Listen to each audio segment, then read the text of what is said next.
Hey, what's up, y'all? It's popping this D. Boss reacts to this vid by MrBallen. It's titled "She Ignored the Warning Siren." Also, friendly reminder, I'm posting one scary video per day for the month of October on my second channel, D Reactions. The link is down in the description. So we've been watching a lot of scary stuff over there. So go subscribe over there and check out those videos. This is kind of in the scary arena as well. But yeah, we're gonna see why this lady ignored this warning siren that she was given it and what the details are. Let's watch.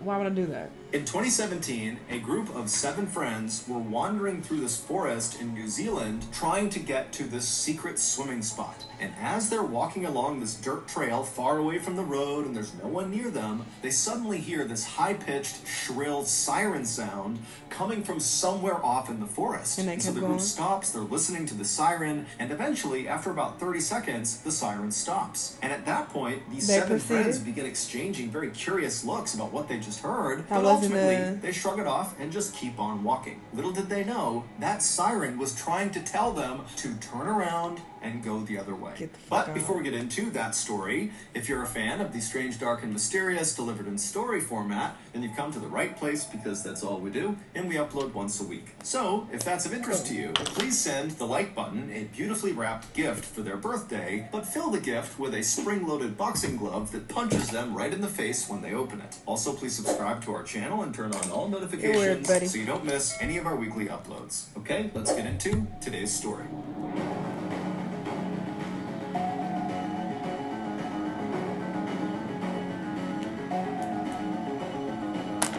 Where he said? He said New Zealand? I need to go to New Zealand. On the morning of Monday, February 6th, 2017, a group of 7 friends who were all college-aged and living in New Zealand began packing up their cars and getting ready to drive back to Auckland, the biggest city in New Zealand. The night before, the group had been out on Lake Tiki Auckland lit? Let me know if y'all there. A big concert called Floatcella, where audience members would listen to the music while floating around on big blow-up rafts and floats. After the concert had ended, the group of friends had left the lake and headed to a nearby relative's house where they had a quiet after-party with a couple of drinks, and then everyone went to bed a little bit after midnight. This morning, the group had gotten up early because they wanted to get on the road as soon as possible to try to beat the holiday traffic that was sure to crop up that day on the way back to Auckland. February 6th is a big national holiday in New Zealand. It's called Waitangi Day, and it's to commemorate the initial signing of the Treaty of Waitangi, which is considered to be the founding document of the country. But right as the 7 friends had finished packing up their 3 cars and were getting ready to begin their 3-hour drive north to Auckland, one of the friends, a 21-year-old named Rachel DeJong, suggested they take a quick detour before they head back home. Rachel, along with another girl in this group of friends named Maddie, had several months earlier discovered this secret swimming spot that was located only about 15 minutes away from where they were now, and it happened to be on the way back to Auckland. This swimming spot was this beautiful green-blue pool of fairly deep water that was located in the middle of a forest. This pool was actually a part of the Waikato River. However, this stretch of the river where the pool was either very shallow or dry most of the time. So as a result, this pool actually looked like a standalone body of water. While there was no official trail that led through the forest to this pool of water, there was an unofficial trail. It was basically a dirt trail that cut through the woods that had formed over the years of locals tromping their way to this pool of water. After hearing Rachel's suggestion, the group of friends all agreed that this sounded like a great idea. And so the group piled into their 3 cars, and then by around 11:40 a.m., Rachel and Maddie had directed the convoy all the way to the start of this unofficial dirt trail, which was located right on the side of a winding main road. After pulling their cars safely off to the side of the road, the group got out, and then Rachel and Maddie led them to the start of this trail, and they began walking through the forest. 15 minutes later, at 11:55 a.m., the group was getting very close to the water because the trees up ahead were starting to thin out. But also at 11:55 a.m., the group suddenly stopped because from somewhere out in the forest, way off in front of them, came this loud, shrill siren sound. And it went on for nearly 20 or 30 seconds. And then it just came to a stop. And the group kind of looked around at each other. No one knew what to make of. Cause you know what the fuck I would have thought about? Resident Evil. Is that the right movie? Where they play that siren before shit start popping off at night? The siren, and so eventually they just kind of shrugged it off and kept on walking. Within a minute of that siren sound coming to an end, the group had made it to the end of this unofficial dirt track, which placed them at the edge of this beautiful overlook down to the pool they were going to swim in. And so they began one by one climbing down the rocks in front of them, where there were some ropes that had been put up to help people climb down to the water. And so after they got down to the water, all of them stripped down to their bathing suits, they jumped into the pool, and they began swimming out towards the center of the pool, where there were these two big rocks that jutted up out of the water, almost like miniature islands. And so Rachel and the other women, so 5 of them, they climbed onto one of the rocks, and the 2 men who were part of this group climbed onto the other rock. And so they got up onto these rocks, and they're looking around, taking in the sights, and then at 11:58 a.m., another siren blasts across the forest. It's the same sound as the one they heard 3 minutes earlier when they were on the dirt track. And so once again, all 7 of them are kind of looking at each other, wondering, what is this siren about? But after the 20 or 30 second long siren came to an end, they glanced around them, and there was no sign of any danger. There was no sign of really anything happening at all. It was just this beautiful, peaceful seeming oasis. And so before long, they had forgotten about the siren again, and Rachel had gotten out her camera, and she was taking pictures, and others were taking pictures as well. And then 2 minutes later, at 12 p.m., the siren sounded for a 3rd time. Now, at this point, the group has heard the siren 2 other times. And even though the sound of the siren was kind of jarring because it was so high-pitched and shrill and really cut into their ears, this time, because they've heard it 2 other times and nothing happened, they all pretty much immediately wrote it off. So the siren's sounding for the 3rd time, and the group is not really paying attention. But when the siren finally stops this 3rd time, something very different began to happen, and the group immediately noticed it.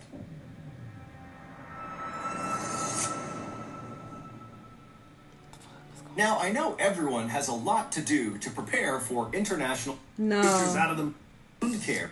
Up your but don't worry, you can get back to doing you safe when they will know general action. Your ability sidelines this year in lower levels. Long ass. They better give you the bag, MrBallen.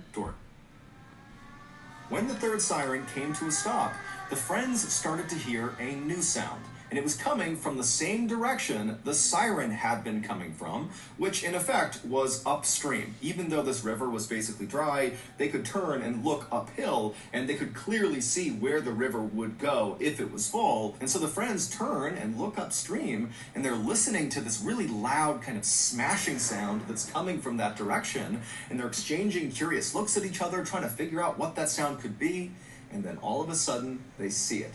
A white wall of water comes crashing around the corner and began barreling straight down the riverbed towards them. By the time the friends had even processed what they were seeing, the water had reached the pool they were in, and it was flooding the pool so quickly, they could literally see this huge pool rising. Its water levels were going up and up and up all around them. And so as the rocks they're standing on began to slowly submerge under all this rising water, the group collectively decided that this can't go on for very long. Whatever this is, it's going to stop, so just stay put, stay on these rocks, we're going to be okay. However, within seconds, the rocks they were on were completely submerged, and the water was still tumbling down the hill towards their pool, and then spilling out over the other side down the other end of the riverbed. And they're thinking to themselves, if we don't get off these rocks soon, we're going to get swept downstream with this water. And so the 2 men who were on their own rock, they leapt to a rocky outcropping that was slightly higher up and was connected back up to the forest. And so this rocky outcropping represented safety. And so once they were up there, they turned around and they yelled to the 5 women still stranded on their rock to try to swim over to them, and the guys would grab them and pull them to safety. But by this point, the girls are looking around, the water's up to their knees, and it's rushing past them. They can barely keep their balance. They know if they attempt to swim in this water, they're going to immediately be taken downstream with it. And so the group very quickly decides their only choice choice is for the women to literally jump and grab the men who have their arms outstretched for them. And so Rachel DeJong, she was the first one to try this. She leaps off the rock, she grabs the guy's arms, and she gets pulled to safety. And then she turns around,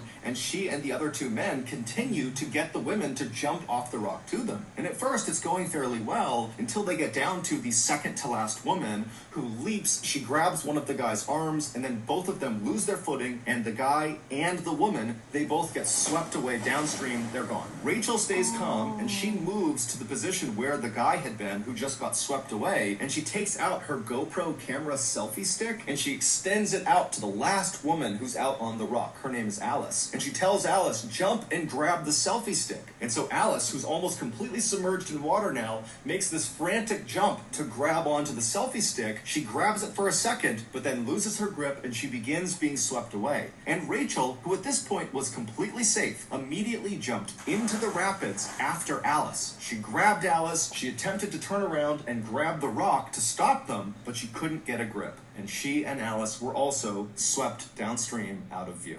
2 weeks before Rachel, Maddie, Alice, and the others had gone to this secret swimming spot, a warning sign, like a physical warning sign that warned people not to go near this river, don't go near this pool, was stolen. And that warning sign was normally placed at the very beginning of that unofficial dirt track that the 7 friends took to get to the pool. Meaning, when the 7 friends got out of their cars and began hiking into the forest to go to this pool, they would not have understood the danger of where they were going. Now, it is true that Rachel and Maddie had previously discovered this swim spot several months earlier. However, it seems like they had just learned that this swim spot existed and how to get to it. It did not seem like they had literally walked this trail and gotten to the pool, and so very likely they would not have known about the dangers this place posed. The pool of water they were swimming in was not actually dangerous itself. It was only dangerous because the pool was located in the middle of a spill zone.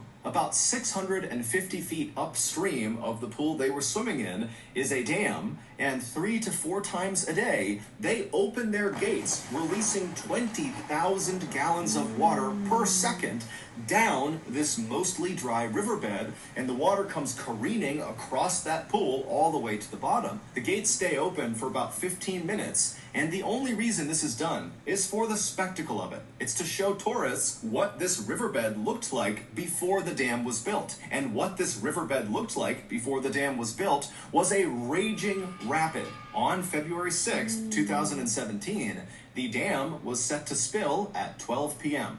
So those sirens the friends heard at 11:55, 11:58, and then 12 were all warnings that a spill was about to occur. But of course, the 7 friends had no idea. After the 12 p.m. spill had finally ended, the 3 friends who had made it to the rocky outcropping and had not been swept away by the current went looking for the 4 other friends who had been swept away, and they would find them. 3 had miraculously survived, but 1 had not. The sole fatality was 21-year-old Rachel DeJong, whose idea it was to come and swim at this spot in the first place. Rachel also was the woman who had left safety and jumped back into the rapids to attempt to save her friend, Alice. Today, there are many more warning signs and fences that have been put up around the Waikato River to prevent people from getting too close, because the dam still, despite the fatality, spills several times a day. However, despite all these precautions and all the notoriety around Rachel's death, people still today sneak in and go swimming in that secret pool. Why are people so stupid? So, that's going to do it. The fact that this place being dangerous makes some people want to go there even more is really fucking sad. And y'all sneaking in and shit, this is just stupid. But RIP to her. That's really sad. I do really wish they would have listened to that siren, though. I would have had to get the fuck out of there after I heard it the first time.